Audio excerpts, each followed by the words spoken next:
Hi friends, ഞാൻ ഇന്നിവിടെ ഉണ്ടാക്കാൻ പോകുന്നത് വളരെ സിമ്പിളായിട്ട് ഉണ്ടാക്കാനും കഴിക്കാൻ നല്ല ടേസ്റ്റി ആയിട്ടുള്ള ഗീ റൈസാണ്. അപ്പോൾ ഇതെങ്ങനെ ഉണ്ടാക്കുന്നത് നോക്കാം. ഗീ റൈസ് ഉണ്ടാക്കാൻ വേണ്ടി ഞാനിവിടെ 2 ഗ്ലാസ് കൈമ റൈസാണ് എടുക്കുന്നത്. വെള്ളമൊഴിച്ച് അരി കഴുകിയ ശേഷം മാത്രം സോക്ക് ചെയ്യാൻ വെക്കാം. കൈമ റൈസ് അരിക്ക് നല്ല സ്മെല്ലാണ്. അത് പോകാതിരിക്കാൻ വേണ്ടിയാണ് അരി ആദ്യം കഴുകുന്നത്. കഴുകിയ ശേഷം വെള്ളമൊഴിച്ച് 10 മിനിറ്റ് സോക്ക് ചെയ്യാൻ വെക്കാം. 10 മിനിറ്റ് കഴിഞ്ഞതിന് ശേഷം മാത്രം അരിയെടുത്ത് സ്റ്റെയിനറിൽ വാർക്കാൻ വെക്കാം. ഞാനിവിടെ കുറച്ച് വെള്ളം എടുത്ത് വെച്ചിട്ടുണ്ട്. ഇതിലേക്ക് സ്പൈസസ് ചേർത്ത് കൊടുക്കാം. 3 ഏലക്ക, ചെറിയ കഷ്ണം പട്ട, 5 ഗ്രാമ്പൂ, വെള്ളത്തിനാവശ്യമായ ഉപ്പ് ചേർത്ത് നല്ലതുപോലെ ഇളക്കിയ ശേഷം ഫ്ലെയിം ഓൺ ചെയ്ത് വെള്ളം തിളയ്ക്കുന്നത് വരെ വെക്കാം. വെള്ളം തിളച്ച ശേഷം സ്പൈസസ് എല്ലാം അരിച്ചെടുത്ത് മാറ്റി വെക്കാം.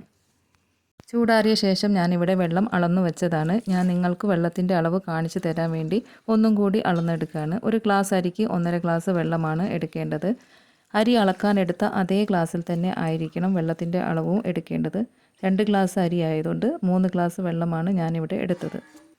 ഞാനിവിടെ 2 വിധത്തിൽ സവാള അരിഞ്ഞു വെച്ചിട്ടുണ്ട്. 2 മീഡിയം സൈസ് സവാള ഗീ റൈസ് ഉണ്ടാക്കുന്നതിലേക്ക് ആവശ്യമുള്ളതാണ്. ഒരു സവാള കനം കുറച്ച് അരിഞ്ഞത് ഫ്രൈ ചെയ്യാൻ ആവശ്യമുള്ളതാണ്. തീ ഓണാക്കി മീഡിയം ഫ്ലെയിമിൽ വെച്ച് ഗീ റൈസ് ഉണ്ടാക്കാനെടുത്ത കുക്കറിലേക്ക് 2 ടേബിൾ സ്പൂൺ നെയ്യ് ഒഴിച്ച് മെൽറ്റാകുമ്പോൾ അരിഞ്ഞു വെച്ച സവാള ഇട്ട് 1 മിനിറ്റ് ഇളക്കിയ ശേഷം ഒരൽപ്പം ഉപ്പ് ചേർത്ത് സവാള വാടി വെന്ത് വരുമ്പോൾ തീ മീഡിയം ടു ലോ ഫ്ലെയിമിൻ്റെ ഇടയിൽ വെച്ച് ഗോൾഡൻ നിറമാകുന്നത് വരെ ഇളക്കി കൊടുക്കാം. സവാള ഇവിടെ വാടി വന്നിട്ടുണ്ട്. ഇനി ഇതിലേക്ക് അളന്നു വെച്ച വെള്ളം ഒഴിച്ചു കൊടുക്കാം. വാർക്കാൻ വെച്ച അരിയെല്ലാം കുക്കറിലേക്കിട്ട് എല്ലാം ഇളക്കി യോജിപ്പിച്ച ശേഷം കുക്കർ അടച്ച് ഹൈ ഫ്ലെയിമിൽ 2 വിസിൽ വരുന്നത് വരെ വെക്കാം. കുക്കറിൽ 2 വിസിൽ വരുമ്പോഴേക്കും വറുക്കാൻ ആവശ്യമുള്ളതെല്ലാം വറുത്തെടുക്കാം. ചൂടായി വരുന്ന ചീനച്ചട്ടിയിലേക്ക് 1 ടേബിൾ സ്പൂൺ നെയ്യ് ഒഴിച്ച് മെൽറ്റാകുമ്പോൾ അണ്ടിപ്പരിപ്പിട്ട് ചുവന്ന നിറമാകുമ്പോൾ കോരിയെടുക്കാം. അതേ പാനിലേക്ക് മുന്തിരിയിട്ട് വീർത്ത് വരുമ്പോൾ തന്നെ കോരിയെടുക്കാം. പിന്നീട് അരിഞ്ഞു വെച്ച സവാള ചേർത്ത് വാടി വരുന്നത് വരെ ഇളക്കി കൊടുക്കാം. വേവിക്കാൻ വെച്ച ഗീ റൈസ് കുക്കറിൽ 2 വിസിൽ ഇവിടെ വന്നിട്ടുണ്ട്. കുക്കർ സ്റ്റൗവിൽ തന്നെ വെക്കാതെ മാറ്റി വെക്കാം. സവാളയുടെ കളറൊക്കെ മാറി ബ്രൗൺ നിറമായിട്ടുണ്ട്. ഇനി ഇതിലേക്ക് ഒരല്പം പഞ്ചസാര ചേർത്ത് കൊടുക്കുന്നുണ്ട്. ക്രിസ്പി ആയിട്ട് കിട്ടാൻ വേണ്ടി കോരിയെടുത്ത് മാറ്റി വെക്കാം.